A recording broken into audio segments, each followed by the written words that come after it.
Hello, everybody. Doing a little sound check. I think we're good. We've got a couple of people here in the room. So we'll get started in just a minute.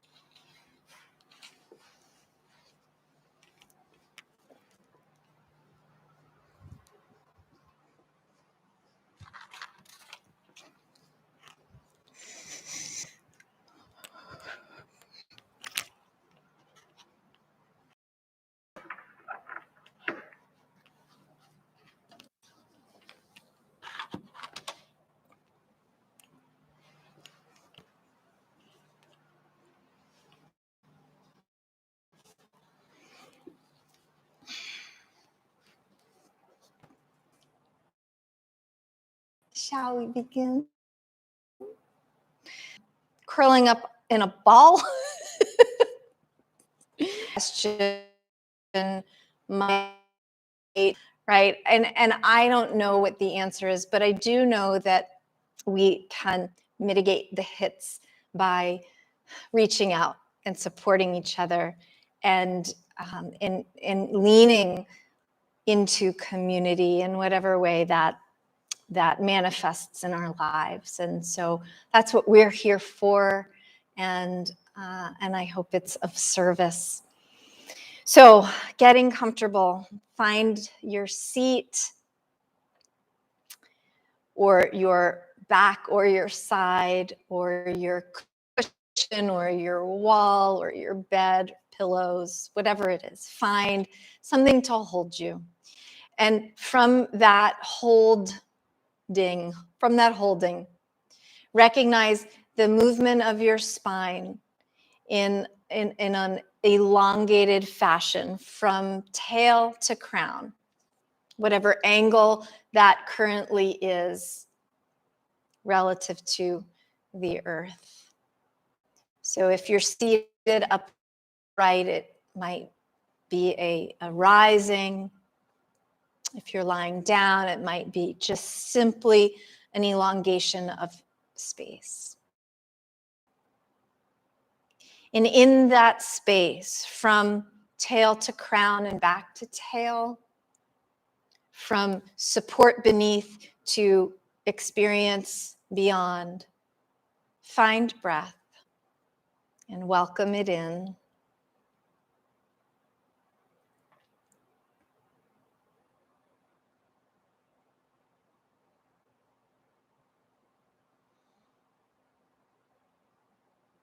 And with the breath, notice perhaps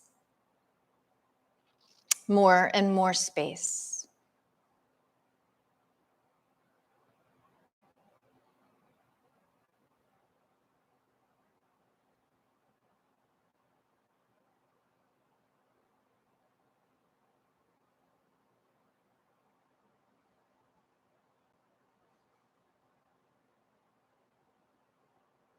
The more spacious we can become, or the more acknowledgement we can experience or express toward that spaciousness, I think the less force those hits feel like they have. Porous, and we can.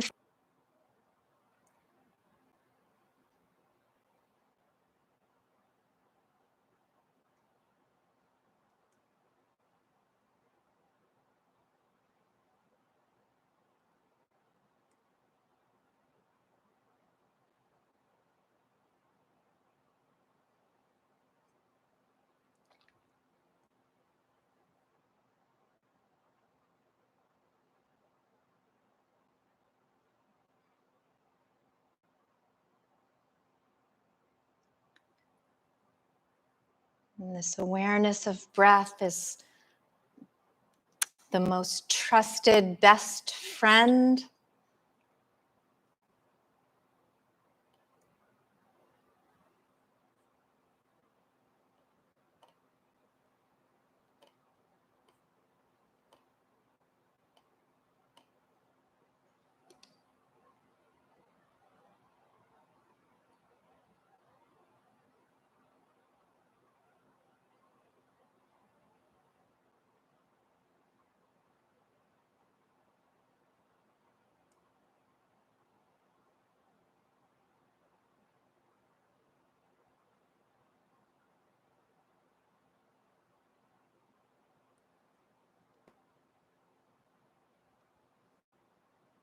Welcome to those of you just joining.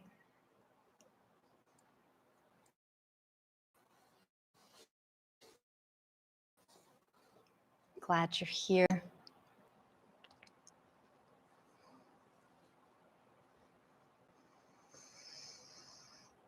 Connecting with this sense of connection between breath and inner space and external support, length in the spine, space in the lungs, in the pores, in the cells that make up our physical form,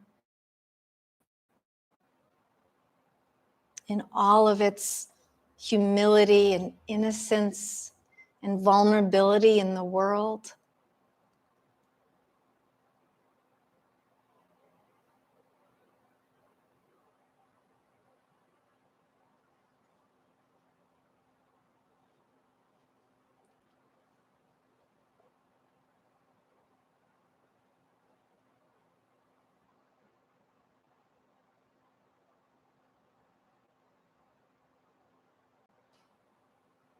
And here we are, this strange anomaly in the animal world of the only ones who have the capacity to know our own knowing. And with that gift comes so much responsibility and sometimes the sense of burden. And if there's one thing that we can remind ourselves over and over and over again is how hard it is to be here and how much patience that requires for us to extend to ourselves and to all of each other.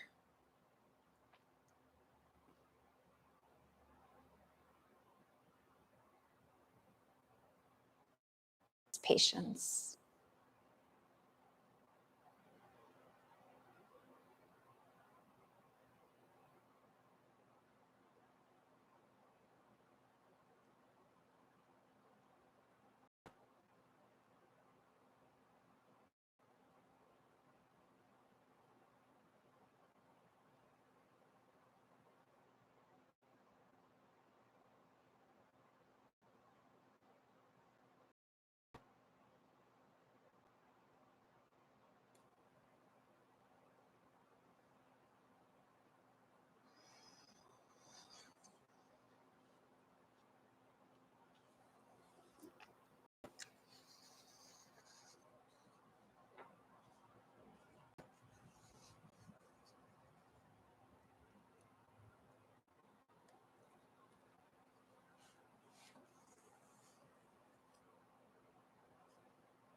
Take another long, steady breath in. Let it release all the way back out.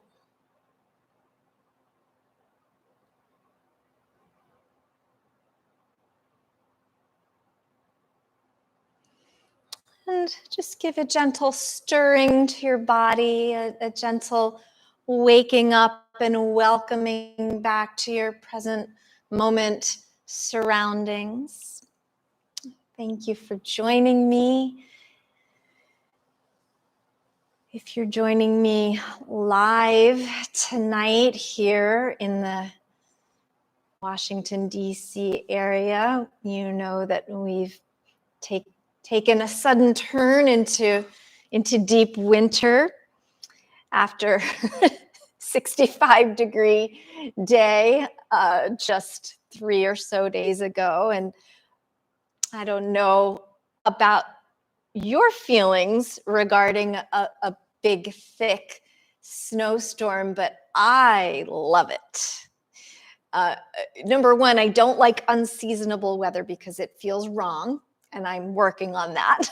But number two, there's just this beautiful sense of waking up to a thick blanket of white snow that glistens even under cloudy skies that are still falling snowfall. And my heart says, it's a miracle. Look at this beauty. And then my rational mind kicks in and says, well, you know, it's not really a miracle. It's just weather. It's science. It's condensed gas that formed a cloud that got really cold. And then those droplets of moisture and liquid that turned frozen got heavier than the air beneath and then fell to the ground. And you know, and even the gorgeous shape of each individual snowflake, as we're told, no snowflake is like any other individual snowflake, and even that is just simply a unique arrangement of the moisture plus the air and space that exists between the molecules. But that space that creates that glistening, gorgeous, unique, and special gem of a snowflake is the same beautiful, unique space that exists within us that helps us temper the hits that come from being alive in this changing and difficult world. And so even though we can understand the science behind and above and around the snow, when it's blanketing the outside surroundings, it really does have this miraculous quality to it. And I love the word miracle because it comes from the Latin, the similar Latin root that the Spanish word for look is mira, look. And it just means it's something to behold. It's something to marvel at visually or emotionally or intellectually, mentally, in any way. And I think that the miracle that's really happening isn't an actual miracle. Nobody is walking on water exactly or parting the sea. But the miracle is that we stop and we look. And, you know, a miracle is really in the eye of the beholder anyway. How many miracles do we live through in a lifetime or in a day? I think many. I think multitudes of miracles. A brand new baby being born. Today I was so excited to learn that my nephew and his wife had their second baby girl. It's a miracle. The new life, an extension of the family tree. Daffodil bulbs peeking up in early spring. Gorgeous sunsets over the ocean. You know, the fact that I can say words to my dog and he understands them. Sit and come here and bring me that ball. Those are miraculous, beautiful moments of connection. This technology that allows us to be connected through time and space, visually and audibly, and maybe in heartfully. Food that grows up out of the ground and nourishes us, that allows us to live. My goodness, waking up every day to another opportunity to be present. I think those are small miracles. And I think they're all things that we so easily take for granted, because we become so accustomed that we forget how many things have to conspire to go just right in order to render each moment as it is. All of the things in the atmosphere that had to conspire to create that snowstorm that earned us maybe a couple more days of winter vacation. And our negativity bias really has us so trained to focus on everything that goes wrong, when really it's nowhere near the numbers of things that go right. And so if we can pause in these moments of simple everyday existence and look around,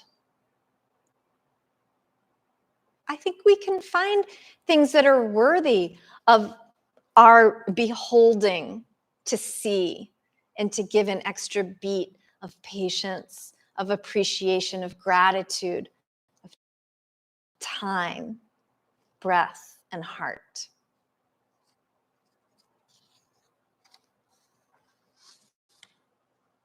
So perhaps now, for this second round of practice, you might bring to mind something mundane. Maybe your connection with a pet at home, or a newborn that you know of recently or in your realm, or something in your garden, or something even just in your heart or in your kitchen, anything at all. Just bring to mind something mundane. And as you picture it, envision it like you would looking at a time release photo. Watch it unfolding its existence in slow motion. And sit with that feeling tone that it might inspire in you. Perhaps it's a feeling of awe or wonder or childlike fascination. And let that radiate throughout your form, your physical presence. Let it set the stage for a sort of a humble quiet in the face of this mundane everyday.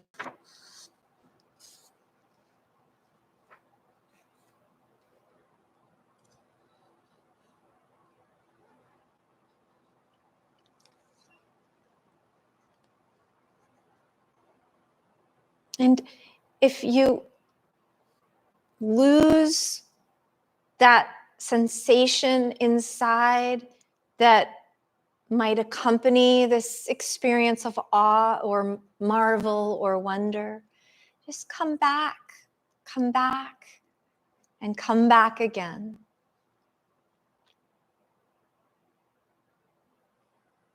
Maybe pick a new experience.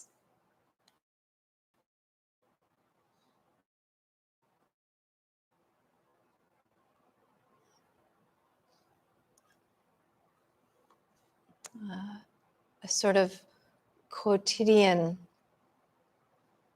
everyday thing that gets overlooked.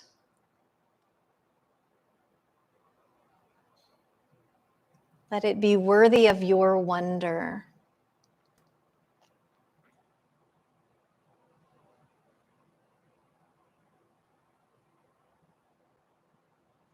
And that looking, that pausing, that wonder is a two-way street, because it comes back in the experience that it creates in the body as we ease the nervous system into a sweeter place.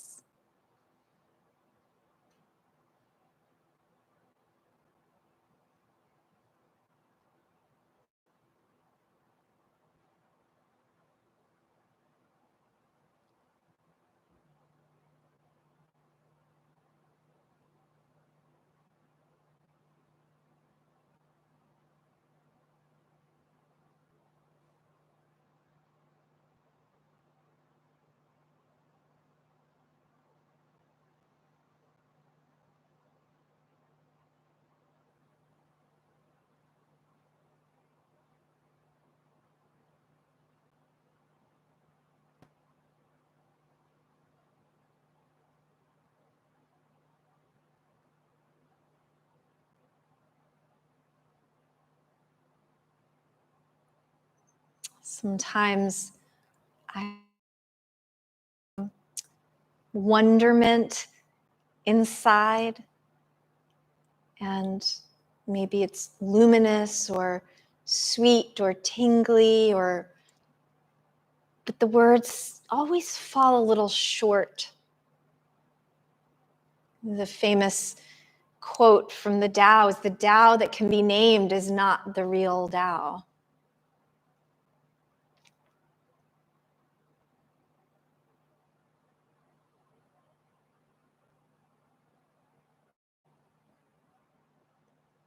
So we don't need to name it.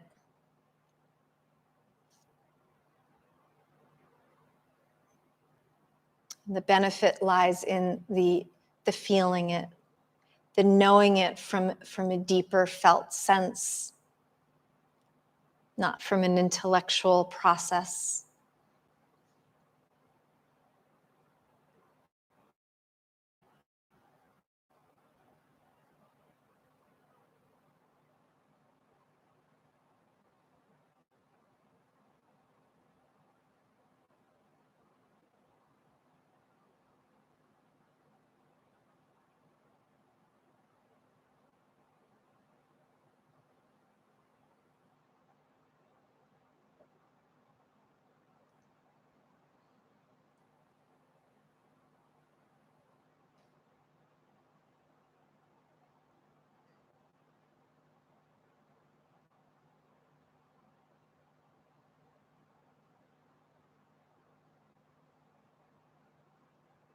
And sometimes it slips away.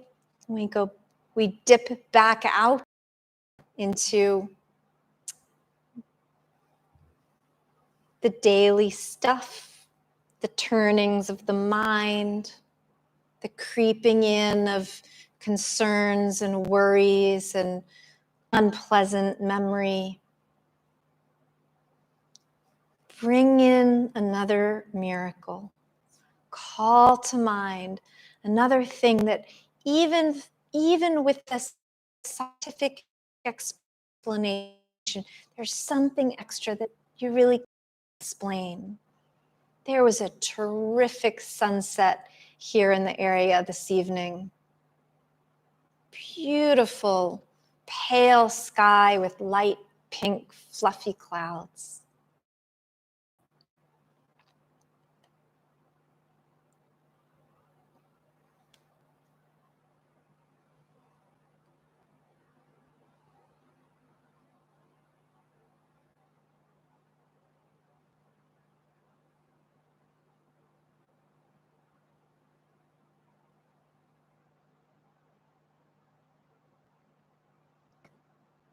There are moments that can stop us in our tracks if we let them, if we give them space, if we give them the same kind of spaciousness that creates the beautiful snowflake.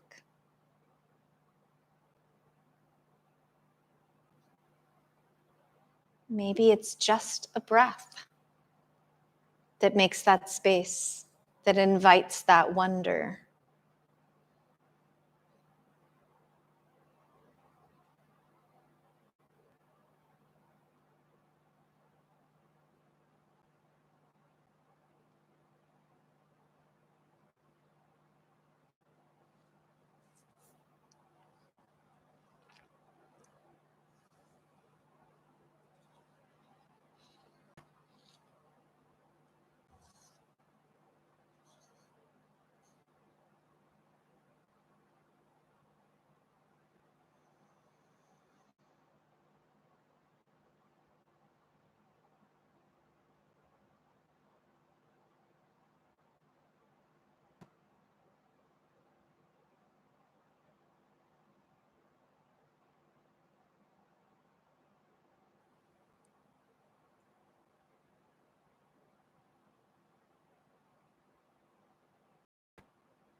Couple of breaths here.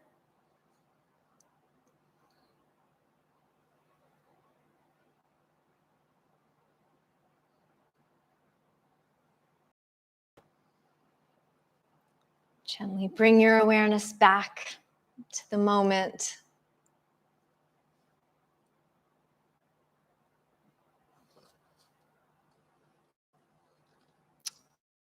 There's a cartoon where a student and a professor are at a blackboard, and the student has written a bunch of calculus equations and diagrams, and then in the middle there's something, and then on the other end is another bunch of diagrams and equations and calculus.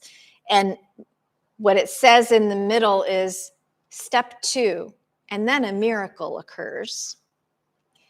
And the professor is saying to the student, I think you need to be a little more specific here. I think maybe that's how some of us might feel in the face of complicated math, or not. But truly, there's always that space in the middle for the, and then the miracle occurred, because there are certain things we really simply cannot explain. And maybe we're better for it in the end, to make room for something more than that which can be proven in the physical realm, to keep a little wonder in things. I recently read something about the difference between science and religion, whereas that in formalized religion, in dogma, there are answers. But in science, there are just questions and more questions. And that's how we learn more and more and more. In the classical view of yoga, in the tradition, says that our sensory experience in the world is actually the cause of our suffering, because we take the sensory input and we ascribe eternal and everlasting qualities to it, and then we get upset when those things change. And the recommendation here is that we withdraw from our sensory experience in order to find divine connection. And this is a dualistic view, and it's what's expressed in the Yoga Sutras. There are many other wisdom traditions, including other traditions of yoga, that say, no, we can find the divine in a sensory experience, as long as we are doing the work of training our consciousness not to be distracted all the time and pulled away from an eternal divine sense of self by the senses. So that if we can allow our sensory world and our experience and engagement in it to enhance our sense of wonder, as opposed to dampen it or cause us to cling to it, then we will be in a place of profound openness and ability to recognize an extraordinary event that's manifesting divine intervention at all times. I think a thick snowfall does this for us. It quiets things down just enough that we slow down. We take the time to go inward and figure out what's what. And it momentarily covers up a lot of imperfection.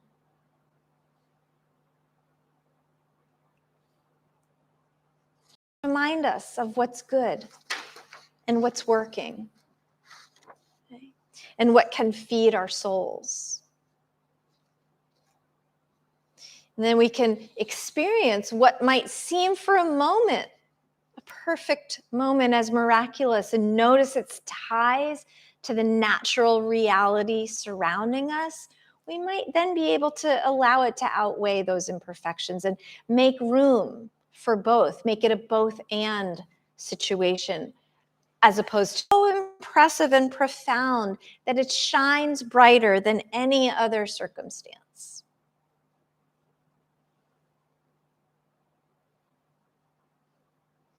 Maybe it's a night sky in the wilderness where you can see as much as humanly possible of the Milky Way. Or a spectacular sunset like we had here this evening. Or a calm sea all the way out to the horizon, knowing the depths underneath it. And experiencing its benevolence in the world.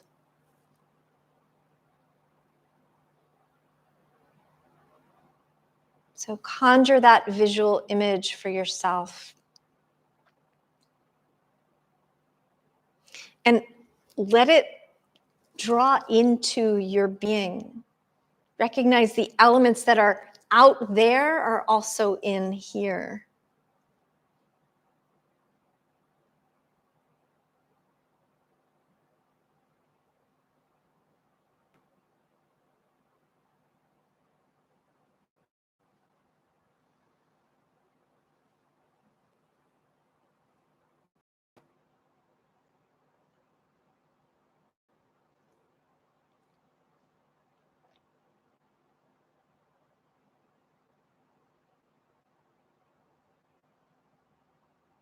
And it's that awareness of the sameness of out there and in here that leads us to these places of comfort and peace and a sense of connection as mutual support.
Perhaps that image drifted away and got replaced with conversations that you had today or 10 years ago that didn't sit well.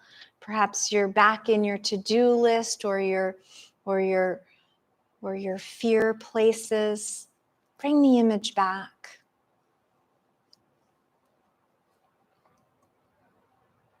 reconnect as many times as it takes to fill up with that gentle space, to keep touch with that childlike sense of wonder, the belief that life is truly a miraculous daily event.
Just another few moments here in the lingering quiet.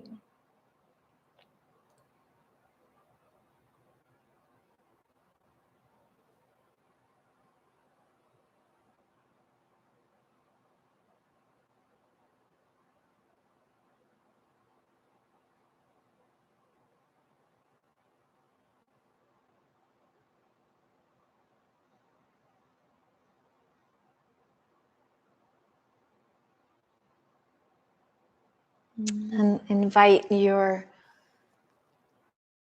mind back into this, your physical surroundings, or lying in stillness for this time. And just taking a few moments to gather up the presence of your heart, to acknowledge the gift and the miracle of community and health, a sense of supportive connection. And I thank you so much for joining me, and I wish you peace.